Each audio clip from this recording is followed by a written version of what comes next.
17 अक्टूबर sir Syed Ahmad Khan का यौम पैदाइश है, जिन्हें हम हर साल अलीगढ़ मुस्लिम यूनिवर्सिटी के बानी के तौर पर याद करते हैं और खिराज अक़ीदत पेश करते हैं। इस तालीमी इदारे के तुलबा कदीम जो दुनिया भर में फैले हुए हैं, इस मौके पर जमा होते हैं, जलसों और महफिलों का एहतमाम करते हैं और दावतों से लुत्फ़अंदोज़ होते हैं और फिर अगले साल के 17 अक्टूबर का इंतज़ार करते हैं।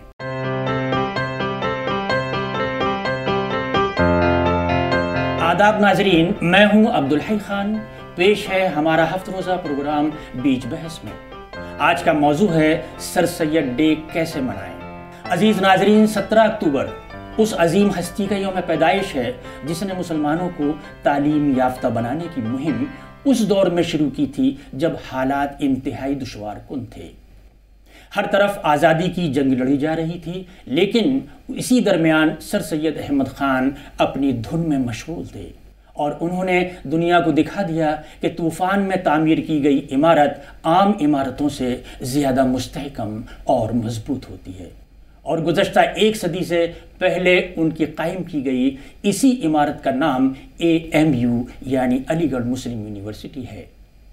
आप यकीन के साथ कह सकते हैं कि अब दुनिया में दूसरा सर सैयद अहमद ख़ान पैदा नहीं होगा।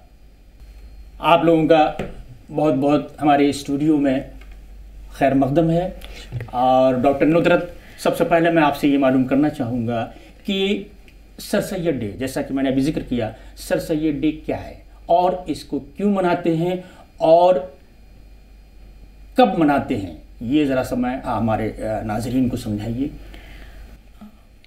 साई साहब, देखिए, मैं AMU की एक तालिबा रही हूँ, एक स्टूडेंट रही हूँ और एज स्टूडेंट जो मैंने देखा, हम लोग अब्दुल्ला हॉल में थे विमेंस कॉलेज में, और वहाँ सर सैयद डे में हम लोग ऑब्वियसली, ये तो एक पूरी दुनिया में ये बात मशहूर है कि हम लोगों की दावतें होती हैं, सर सैयद डे में हम लोग डिनर्स करते हैं। लेकिन उसके साथ साथ हमारे यहाँ जो हमने देखा कॉम्पिटिशन्स हुआ करते थे, डिबेट्स हुआ करती थी, अलग तरीक़े के शेर व शायरी के मुशायरे हुआ करते थे।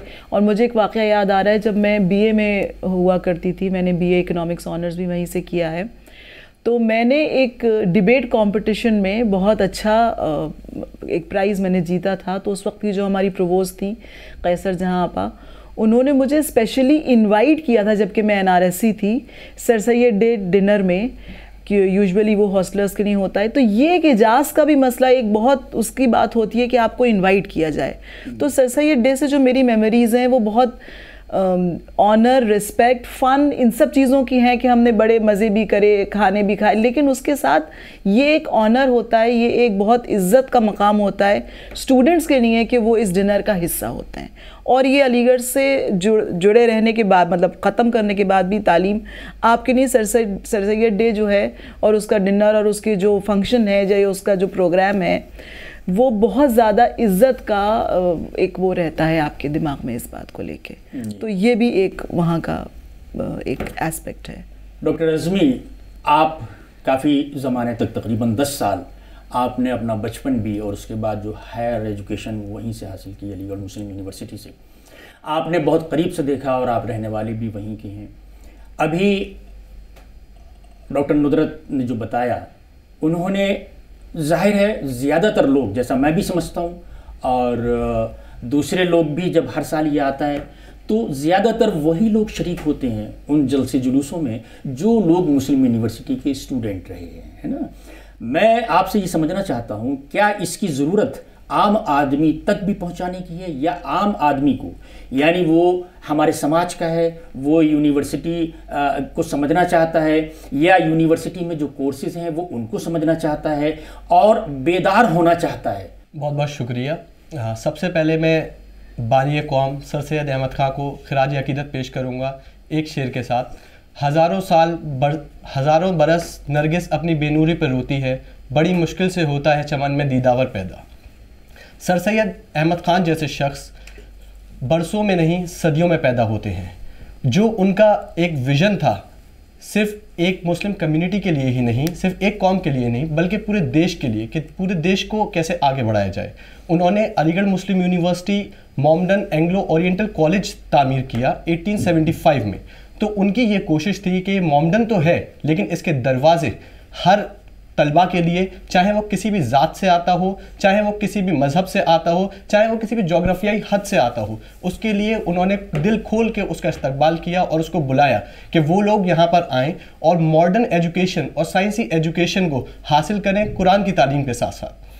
तो सर सैयद अहमद खां का जो विज़न था वो उस टाइम पर लोगों के लिए बहुत बड़ा विज़न था, बिकॉज लोग उस टाइम साइंटिफिक तालीम को, या अगर हम लोग बात करें इंग्लिश एजुकेशन को, ब्रिटिश एजुकेशन को ज़्यादा प्रेफरेंस नहीं देते थे। 1857 की अगर हम बात करें तो जो हमारे पास पहली जंग आज़ादी थी 1857, उस टाइम सबने ही ये सोचा था कि जो ब्रिटिश की तंजीमें हैं हम उसका हिस्सा नहीं बनेंगे, टोटली रिजेक्ट किया था। लेकिन यहाँ पर सर सैयद अहमद खान ने देखा कि आगे उन्हें लोगों का माजी देखकर, हाल देखकर और मुस्तकबिल देखकर ये जाना उन्होंने कि किस तरीके से कौमें आगे बढ़ती हैं, किस तरीके से देश आगे बढ़ते हैं, और उसी पर उन्होंने एक बुनियाद रखी छोटी सी मॉमडन एंग्लो ओरिएंटल कॉलेज, और जो आगे जाकर बहुत ही बड़ी यूनिवर्सिटी, दुनिया में एक नाम कमाया अलीगढ़ मुस्लिम यूनिवर्सिटी ने, और आज भी उसके तालिब इल्म पूरी दुनिया में लोगों को फैज़ पहुँचा रहे हैं और हर जगह छोटे से लेकर बड़े मुकाम पे मौजूद हैं और अपनी तरफ से पूरी दुनिया में कोशिश करते हैं कि किस तरीके से इसको एक बेहतर दुनिया बनाई जाए। अब जैसा कि आपने सवाल भी पूछा मुझसे कि क्या हमारा खाली इतना ही है कि हर साल सर सैयद डे आएगा 17 अक्टूबर पर और हम ये सोचेंगे कि हम कुछ सेमिनार लेक्चर ऑर्गेनाइज करा लें, कुछ आर्टिकल पब्लिश करा लें, या फिर हम लोग कुछ कॉम्पिटिशन्स कर लें और एक जो एहतमाम के साथ डिनर होता है खाली उससे हमारी रिवायत पूरी हो जाती हैं। मुझे लगता है कि यहाँ पर बहुत सारी चीज़ें तो ये हमारे पास ट्रेडिशनली चल रही हैं जो हमारी रिवायत का हिस्सा हैं। उसी के साथ साथ सर सैयद डे हम सबको याद दिलाता है सर सैयद की कुर्बानियों को, जो सर सैयद ने इस मुल्क के लिए, इस कौम के लिए कुर्बानियाँ दी। सर सैयद ने जो कुर्बानियाँ दी हैं उसको लोगों तक पहुँचाना, उस तालीम को सर सैयद की लोगों तक पहुँचाना कि किस तरीके से आपको हार नहीं माननी है, आपको अपने जज्बे पे कायम रहना है। सर सैयद अपने इरादे में बहुत ही मुखलिस थे, वो जो भी काम लेते थे उसको पूरा करते थे। उन्होंने ये ठान लिया था कि अगर मुझे इस देश की तरक्की चाहिए तो वो एजुकेशन से होती है। इसी तरह सर सैयद डे पे जब आता है तो हम सारे अलीग बिरादरान इस चीज़ का अहद करते हैं और फिर से याद करते हैं कि सर सैयद ने जो कुर्बानियाँ दी हैं हमें उसकी कैसे हिफाजत करनी है, जो चीज़ें सर सैयद ने हमें दी हैं और उसमें आगे कैसे इजाफा किया जाए, कि चाहे वो तालीम हो, चाहे सेहत हो, चाहे रोज़गार हो, उसमें किस तरीके से अलीगढ़ मुस्लिम यूनिवर्सिटी के तलबा आगे से आगे बढ़कर हिस्सा लें और देश और दुनिया को फ़ायदा पहुँचा सकें। शुक्रिया। डॉक्टर नुदरत, जैसे अभी डॉक्टर अज़मी ने बताया कि हमें सिर्फ उन्हीं लोगों को नहीं बल्कि और लोगों तक उनके पैगाम को, उनकी दावत को पहुंचाना चाहिए। आप चूँकि मैनेजमेंट की स्टूडेंट हैं और चाहे सनत हो या घरेलू कामकाज हो या और कोई दूसरी ऐसे मामलात हों जहां आपको प्लानिंग करनी है, अपने रिसोर्सेज की प्लानिंग करनी है, आप जो करना चाहते हैं वो आपके पास पैसा भी है, सब कुछ है, लेकिन आप वो कर नहीं सकते क्योंकि प्लानिंग नहीं है आपके पास, आप उसमें मदद करती हैं। तो आप दरअसल देखिए, मैंने आपसे पहले शुरू में कहा था कि हमारा ये प्रोग्राम जो है दरअसल आज मैं आपके यानी आपकी जो एक्सपर्टीज़ है आज मैं उससे फ़ायदा नहीं उठा पाऊँगा। उसकी वजह है कि आज हमारा मौजू है कि सर सैयद डे हमें कैसे मनाना चाहिए, ताकि सर सैयद डे के ताल्लुक़ से, सर सैयद डे के ज़रिए हम उस पैगाम को ज़्यादा आगे तक पहुंचा सकें, क्योंकि उसकी ज़रूरत हमेशा ही रहेगी। तो मैं आपसे ये मालूम करना चाहता हूं कि ये जो हर साल सर सैयद डे मनाया जाता है उसमें तमाम मुताल्लिक़ीन शिरकत करते हैं, ओल्ड बॉयज़ शिरकत करते हैं उसमें।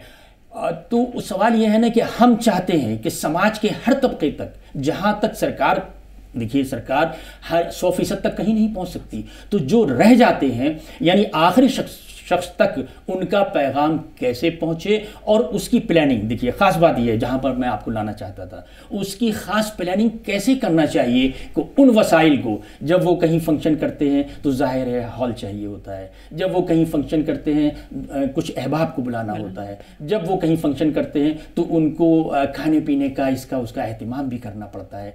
तो अब रह जाता है वो पैगाम आगे जाने से, जहाँ तक मैं समझता हूँ। हो सकता है कहीं पर आप ये भी कह सकती हैं कि नहीं आप गलत हैं, वो पैगाम बहुत आगे तक जा रहा है, इस ज़रिए से जा रहा है। तो मैं आपसे ये समझना चाहता हूँ कि उसकी प्लानिंग कैसे की जाए कि वो तमाम वसाइल ज़रूरतमंदों तक पहुँचे। ये बात आपकी बिल्कुल सही है कि ये पैगाम और आगे जाना चाहिए। ये पैगाम काफ़ी आगे तो गया है, ऐसा नहीं है कि बिल्कुल भी नहीं गया है, लेकिन हाँ अभी भी बहुत कुछ हमें नज़र आता है कि जहाँ इसको पहुँचना चाहिए। और एक चीज़ जो मैं यहाँ पे एक पॉइंट मैं देना चाहूँगी, क्योंकि मैं मैनेजमेंट से हूँ और मैंने एंटरप्रेन्योरशिप और स्मॉल मीडियम एंटरप्राइजेस की हमेशा बात करती हूँ और ये चीज़ पढ़ाती हूँ। मुझे ऐसा लगता है कि हर दौर की एक अपनी ज़रूरत होती है। जैसा भी डॉक्टर अज़मी ने कहा कि वो एक वक्त था कि जब एक हमारे जो कम्युनिटी है मुसलमानों की, वो 1857 की जंग के बाद, गदर के बाद उनके हालात ऐसे नहीं थे कि वो, और उन हालात को देखते हुए क्योंकि मुसलमान आगे नहीं जा रहे थे पढ़ाई की तरफ, मॉडर्न एजुकेशन की तरफ, तो सर सैयद अहमद ख़ान साहब ने उसको आगे, और लेट मी टेल यू, मैं आपको बताऊं कि वो एक मदरसे से शुरू हुआ था। पहले मदरसा था, उसके बाद उन्होंने एंग्लो ओरिएंटल कॉलेज को शुरू किया और फिर ऑब्वियसली वो अलीगढ़ मुस्लिम यूनिवर्सिटी में कन्वर्ट हुआ। तो वो चीज़ तो थी। आज के दौर में मुझे ऐसा लगता है, और ये मेरा बहुत फर्म बिलीव भी है, ये मैं इस बात को बहुत मानती हूँ कि आला तालीम तो अपनी जगह बहुत ज़रूरी है और मेरे ख़्याल से हर दौर में बहुत ज़रूरी रही है, तो वो तो हमेशा होनी चाहिए। उसके अलावा जिस चीज़ की बहुत ज़रूरत है, और वो उस चीज़ को हम सर सैयद अहमद ख़ान के पैगाम के साथ जोड़ भी सकते हैं, वो ये है कि हमें अपनी कौम और किसी भी एक ऐसे सेक्शन ऑफ द सोसाइटी में जो कि थोड़ा सा इकोनॉमिकली और सोशली वीकर हो, उन लोगों के लिए ख़ुद अपना कारोबार करने की जो एक तालीम होती है उसको ज़रूर पैदा करना चाहिए। और उसको अगर हम इस मिशन से जोड़ दें हमारे, और इस तरह के हम प्रोग्राम्स करें या वो करें जिसमें हम इस तरह, क्योंकि बेरोज़गारी एक बहुत बड़ा मसला है हमारे मुल्क के लिए, और मुझे लगता है इस वक्त तो पूरी दुनिया में ही, जिसे हम कहते हैं डिसगाइज्ड अनएम्प्लॉयमेंट, तो है ही। तो इसका एक बहुत अच्छा मुझे उपाय ये नज़र आता है कि अपने छोटे छोटे कारोबार में हम लग के अपनी कौम को तालीम और उसके साथ रोज़गार के साथ हम आगे बढ़ा सकते हैं। और कहीं ना कहीं मुझे लगता है कि जब हम इस तरह के फंक्शंस करें या कोई इस तरह का प्रोग्राम करें, तो उसमें हम सैयद अहमद ख़ान साहब के मैसेज के साथ इस तालीम को या इस बात को या इसमें एक बेदारी पैदा करने के लिए कि कारोबार को आगे बढ़ाएं, छोटे कारोबार करें, दोनों चीज़ों को मिला के हम आगे लेके चल सकते हैं। ये मेरा एक नया मुझे ये पर्सपेक्टिव नज़र आता है इसमें। डॉक्टर अज़मी, आप ये बताएं, देखिए मुस्लिम यूनिवर्सिटी तहरीक ज़ाहिर है अलीगढ़ उसका मरकज़ है, जहाँ से बात चलती है और जहाँ से नाम चलता है। आप ये बताएं कि इस पूरे माहौल में जिस पर हम लोग बात कर रहे हैं ना, और जिसकी ज़रूरत है, मुस्लिम यूनिवर्सिटी के ज़िम्मेदारों की, मुस्लिम यूनिवर्सिटी के जो ओहदेदार हैं उनकी ज़िम्मेदारी कहाँ तक है और क्या है? उन पे काफ़ी ज़्यादा जिम्मेदारी आयद है, और अभी तक जो हमारे ओहदेदारान रहे हैं उन्होंने काफ़ी कुछ किया भी है। उन्होंने रहनुमाई बहुत अच्छे से की है, रहबरी भी बहुत अच्छे से की है। अगर आप देखें तो बहुत सारे ऐसे कोर्सेज़ हैं जो कि वोकेशनल कोर्सेज़ कहलाते हैं, वो अलीगढ़ मुस्लिम यूनिवर्सिटी ने ख़ास कर डेवलप की हैं उन लोगों के लिए जो कि weaker section of the society से आते हैं या उस लैंग्वेजेस से आते हैं जिससे कि उन्हें मॉडर्न साइंटिफिक एजुकेशन नहीं मिली। तो उन्होंने उनके लिए वोकेशनल कोर्सेज़ डेवलप किए हैं, और इवन बहुत सारे ऐसे कोर्सेज़ हैं जो प्रोफेशनल कोर्सेज़ हैं। जिन लोगों के पास टाइम नहीं होता वो जॉब के साथ प्रोफेशनल कोर्सेज़ भी कर सकते हैं, along with their main subject studies. अपने बैचलर्स और मास्टर्स के साथ प्रोफेशनल कोर्सेज़ में एनरोल हो सकते हैं, जहाँ पे वो अपनी स्किल्स डेवलप कर सकते हैं। अगर वो लोग अपनी स्किल्स डेवलप करेंगे तो उनके लिए ये ज़्यादा ईजी हो जाएगा कि किस तरीके से उन्हें रोज़गार मिले या उनकी एम्प्लॉयबिलिटी हाई हो जाए, जिससे कि उनका कॉन्ट्रीब्यूशन अपनी फैमिली के लिए भी हो, सोसाइटी के लिए भी हो और कंट्री के GDP में भी हो। साथ ही साथ अगर हम लोग बात करें तो AMU का कुछ इस तरीके से रिवायत रही है कि उसने जब अपने दरवाजे खोले तो सबके लिए खोले हैं। और रहनुमाई की मैं बात कर रहा था कि अगर आप देखें तो हमारे यहाँ एक हॉल का नाम अगर सर सैयद रखा गया है तो दूसरे का नाम BR अम्बेडकर हॉल रखा गया है। अगर एक हॉल का नाम हमारे यहाँ सरोजनी नायडू रखा गया है तो दूसरे का नाम हमारे यहाँ इंदिरा गांधी रखा गया है, और तीसरे का नाम बेगम सुल्तान जहाँ रखा गया है। एक कॉलेज, इंजीनियरिंग कॉलेज का नाम अगर जाकिर हुसैन साहब के नाम पे दिया गया है तो हमारे मेडिकल कॉलेज का नाम पंडित जवाहरलाल नेहरू के नाम पर दिया गया है। तो इस तरीके की दानिशमंदी और दानिश्वरी ये बहुत ही कम इदारों में आपको देखने को मिलेगी जो कि अलीगढ़ मुस्लिम यूनिवर्सिटी के हुक्मरानों में रही है। और इसीलिए हमारे देश के हुक्मरान मोदी जी ने भी, honourable prime minister Modi ji ने भी यही कहा कि AMU सिर्फ AMU नहीं है, ये एक मिनी इंडिया है। इसमें मैं अज़मी साहब एक चीज़ ज़रूर जोड़ना चाहूँगी जो मेरा एक पर्सनल इसके बारे में सोच है कि मैं, क्योंकि मैं AMU में पढ़ी भी हूँ और काफ़ी जनरेशन से अलीगढ़ में रह रहे हैं, 3 जनरेशन से, मतलब मेरे पेरेंट्स और फिर मेरे ग्रैंडफादर भी वहीं प्रोफेसर थे, तो एक हमारा ताल्लुक़ हो रहा है, हम पले बड़े वहीं हैं। और वहाँ की जो एक कल्चर है, जो अदब व तहज़ीब का जो एक माहौल है, उसका मैं, अल्लाह का शुक्र है अल्हम्दुलिल्लाह, मैं उसका पार्ट रही हूँ। मुझे वहाँ बहुत बरकतों का माहौल लगता है। और जब हम बरकत की बात करते हैं तो अगर मैं उसे मैनेजमेंट टर्म्स में कहूँ तो कम इनपुट में ज़्यादा आउटपुट की बात। मैंने वहाँ वक्त में बरकत देखी है, मैंने वहाँ रोज़गार में या उसमें तो बरकत देखी है। मैंने ये देखा है कि वहाँ से कुछ करने के बाद जब हम पूरी दुनिया में अलीगढ़ के लोग मौजूद हैं तो वो कुछ ना कुछ अपने लिए कर ही लेते हैं, और ये बेशक एक बरकत है। तो मुझे ऐसा लगता है कि सैयद अहमद ख़ान एक सूफ़ी थे, और जिस तरह सूफिया इकराम के जाने के बाद आज भी उनकी दरगाहों पे हम देखते हैं कि लोगों की भीड़ और वो फैज़ उठा रहे हैं, वही चीज़ मैं सैयद अहमद ख़ान साहब के साथ भी देखती हूँ कि आज तक वो सदक़ा जारिया मौजूद है, आज तक हम उस इदारे से फैज़ उठा रहे हैं।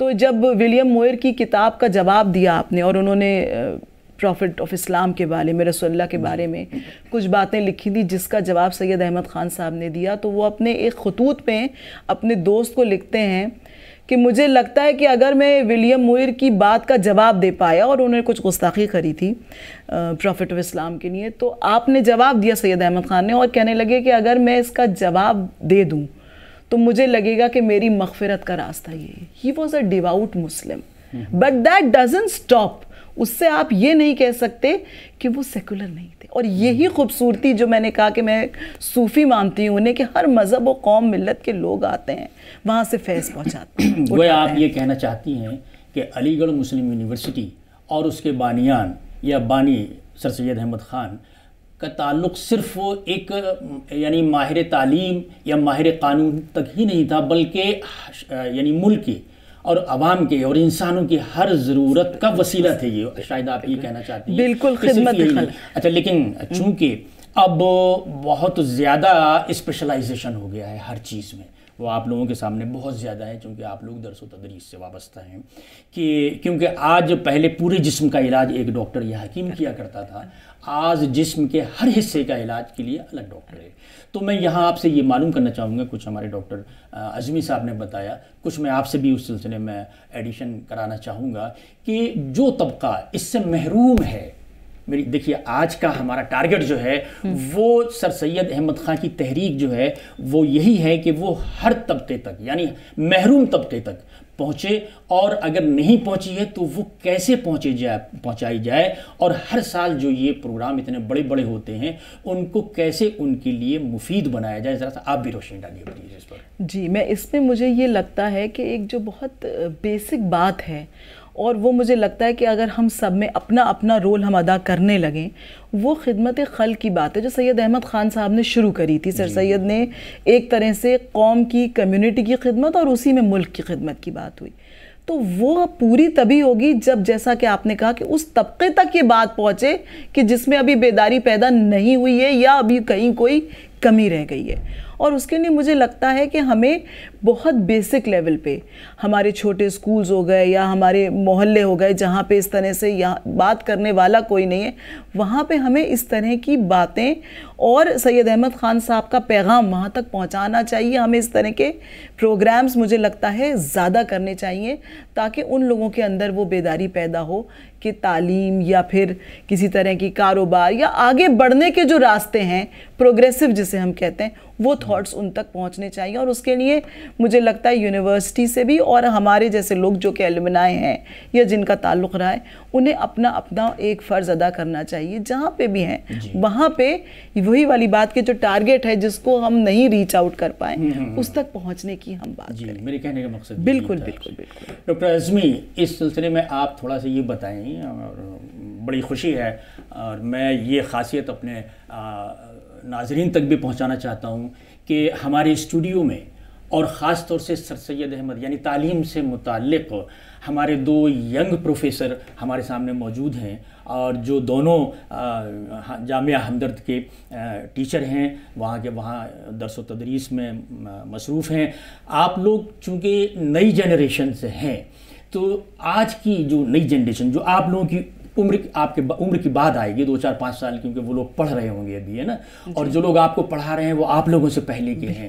तो ये बताइए ना, उनकी क्या तवक्कुआत हैं आज के माहौल से, यूनिवर्सिटी से, असातिज़ा से, ये ज़रा बताइए हमें। देखिए, अलीगढ़ मुस्लिम यूनिवर्सिटी में सबसे अच्छी बात यही है कि वहाँ पर जो है आप जब आते हैं तो आप अलग अलग मुख्तलिफ़ तबकों से आ सकते हैं, अलग अलग ज़ातों से आ सकते हैं, अलग अलग तरीके की आप कम्युनिटीज़ से आ सकते हैं, लेकिन जब वहाँ पर आते हैं तो वो सब एक हो जाते हैं, जिसे हम लोग कहते हैं अलीग या बिरादरान अलीग बिरादरी के नाम से ही जाने जाते हैं।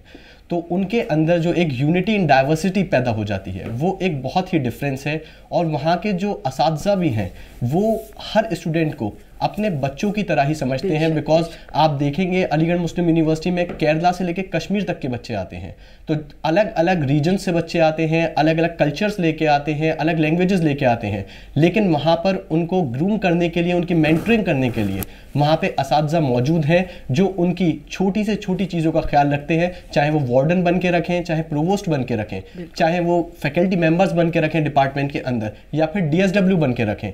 तो इस तरीके से वो अलग अलग स्टूडेंट से एफिलिएटेड हो जाते हैं, और उनका जो एफिलिएशन होता है स्टूडेंट से वो बहुत ही अलग तरीके का होता है कि वहाँ पर आप ये देखेंगे कि स्टूडेंट को फैकल्टी बुलाएंगे अपने पास और ये तक पूछेंगे उनसे कि घर पे आपके सब ठीक है, घर पे कितने लोग हैं, फैकल्टी ये जानती होगी, और अगर किसी के हालात बेहतर नहीं है तो बहुत सारी ऐसी फैकल्टी हैं जो अपने स्टूडेंट्स की मदद भी करती हैं कि किसी तरीके से फाइनेंशियली मदद की जाए, उनकी फ़ीस सबमिट कर दी जाए, उनका एग्जामिनेशन फॉर्म फिल करा दिया जाए, हॉल की फ़ीस दे दी जाए, डाइनिंग फ़ीस दे दी जाए। तो ऐसी फैकल्टी मौजूद है जो उनके लिए सिर्फ फैकल्टी ही नहीं है बल्कि उनके लिए एज अ गार्जियन वर्क करते हैं। तो ये एक अलीगढ़ मुस्लिम यूनिवर्सिटी के असातिज़ा के अंदर एक ख़ास बात है कि वहाँ पर वो इस चीज़ से खासी दिली तवज्जो रखते हैं कि किसी हमारे स्टूडेंट को कोई प्रॉब्लम नहीं आनी चाहिए, और प्रॉब्लम आने से पहले वो लोग सॉल्यूशन लेके उसके पास हाजिर हो जाने चाहिए।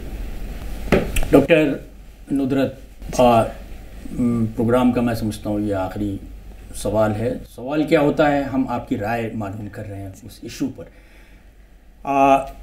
सर सैयद डे के बारे में ज़ाहिर है उसमें लड़कियां भी शरीक होती होंगी बड़े पैमाने पर बराबर से, क्योंकि डिग्री कॉलेज और वो अलग है, डिग्री कॉलेज तक तो लड़कियां अलग हैं, उसके बाद वो फिर मखलूत तालीम। जी हाँ, वो सर सैयद डे के बारे में क्या सोचती हैं कि उसमें क्या कमी है? भाई इस तरह रह गया जैसे वो आपस में बात करती हैं, अरे यहाँ होना चाहिए था, या मर्दों को ज़्यादा वो मिल गई अहमियत, लड़कियाँ रह गई, ज़रा सा इस सिलसिले में हमें।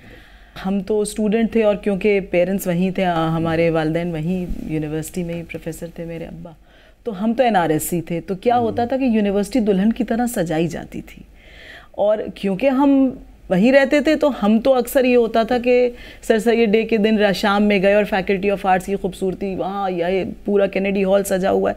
अब जो हमारे साथ की लड़कियाँ जो हॉस्टलर्स थीं वो सिर्फ विमेंस कॉलेज तक ही महदूद थी, क्योंकि वो जाहिर सी बात है शाम में एक टाइम होता है निकलने का, उसके बाद तो कभी कभी उन लोगों की ये वो रहती थी कि जो इतनी यूनिवर्सिटी सजाई गई है, इतनी खूबसूरती से सब कुछ हुआ है, तो इसको हम भी देखते तो ज़रा सा।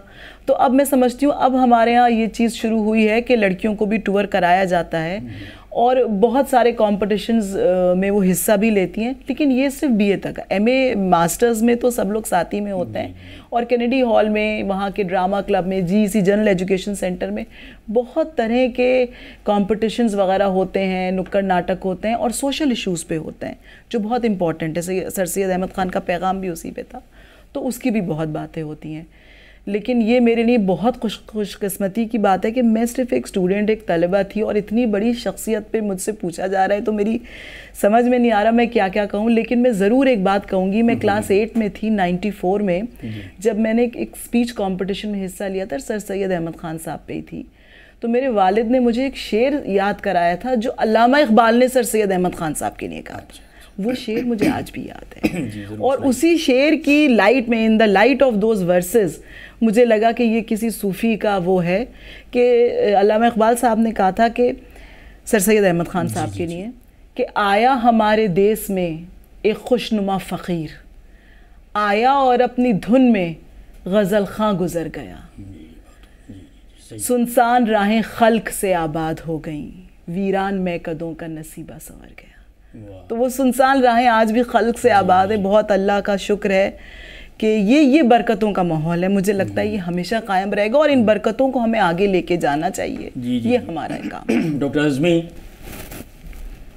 आपसे भी ज़ाहिर इस सिलसिले का आखिरी सवाल मैं पूछना चाहता हूँ और उसका जवाब आप क्या देंगे वो आप जानते हैं। आप प्रोफेसर हैं, उस्ताद हैं, टीचर हैं। आपकी क्लास में स्टूडेंट्स तालिबात भी हैं और तलबा भी हैं, यानी लड़के भी हैं और लड़कियां भी हैं। अपने क्लास की लड़कियों के लिए आपका क्या पैगाम है इस सिलसिले में सर सैयद से मुताल्लिक़?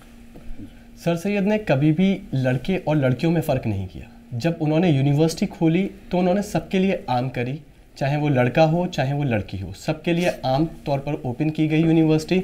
और सर सैयद ने ये भी एक पैगाम दिया उस चीज़ में कि देखो, उन्होंने अपने नाम के ऊपर नहीं रखा कि अपने नाम पर रखते सर सैयद अहमद यूनिवर्सिटी रखते, उन्होंने रखा अलीगढ़ मुस्लिम यूनिवर्सिटी। तो इससे ये पता चलता है कि वो जो हमें मैसेज देते हैं, पैगाम देते हैं, वो ये देते हैं कि आप लोगों को जो उनका विज़न है वो कैरी फॉरवर्ड करना है, चाहे लड़के हों या लड़कियां हों। जब उन्होंने वहाँ पर खाली बॉयज़ कॉलेज नहीं खोला या पर्टिकुलरली गर्ल्स कॉलेज नहीं खोला, उन्होंने एक कॉमन कॉलेज खोला।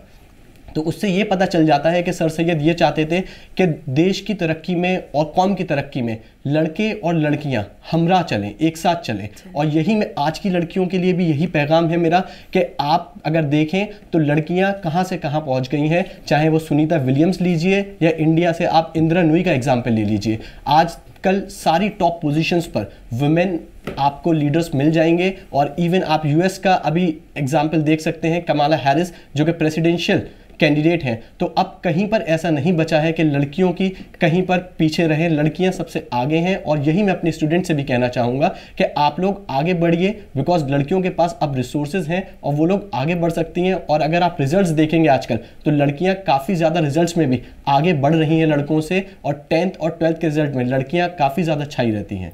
तो इसी चीज़ एक चीज़ मैं और ऐड करूंगी, क्योंकि अज़मी ने ये बात शुरू करी तो मुझे ये बात याद आई कि जो हमारी टीचर्स हुआ करती थी, अलीगढ़ मुस्लिम यूनिवर्सिटी से मैंने पढ़ा है, मैंने वो कमाल की लेडीज़ और वो टीचर्स उसके बाद फिर मैंने जो उनका मर्तबा होता था, जिस तरह से वो पढ़ाती थी, जो उनकी दुनिया के दीनों दुनिया के बारे में जो उनके ख़यालात होते, वो एक बैलेंस्ड जो एक अप्रोच था वो मैंने अलीगढ़ में ही देखा और बहुत इंस्पायर हुई। और मैं अपनी स्टूडेंट्स को भी, क्योंकि मुझे ये बात याद आई हम साथी हमारे स्टूडेंट्स को, कि उनको भी हम उसी तरह से कोशिश करते हैं कि उसी रंग में डालें। बहुत ज़बरदस्त लेडी प्रोफेसर्स जो हमारी वहाँ हुआ करती थी, कोई मुकाबला नहीं उनका। आप दोनों का हमारे प्रोग्राम बीच बहस में आने के लिए बहुत बहुत शुक्रिया। शुक्रिया साहिब साहब, आपने बुलाने का शुक्रिया। एक लास्ट में एक शेर कहना चाहूँगा मैं, क्योंकि सर सैयद डे की बात हो रही है तो सर सैयद डे के लिए एक शेर कहना चाहूँगा मैं। शाम दर शाम जलेंगे तेरी यादों के दिए, शाम दर शाम जलेंगे तेरी यादों के दिए, नस्ल दर नस्ल तेरा दर्द नुमाया होगा। शुक्रिया। नाजरीन, ये था हमारा आज का प्रोग्राम बीच बहस में। अगले हफ्ते इसी तरह के किसी अहम मौजू के साथ हम फिर हाजिर होंगे। शुक्रिया।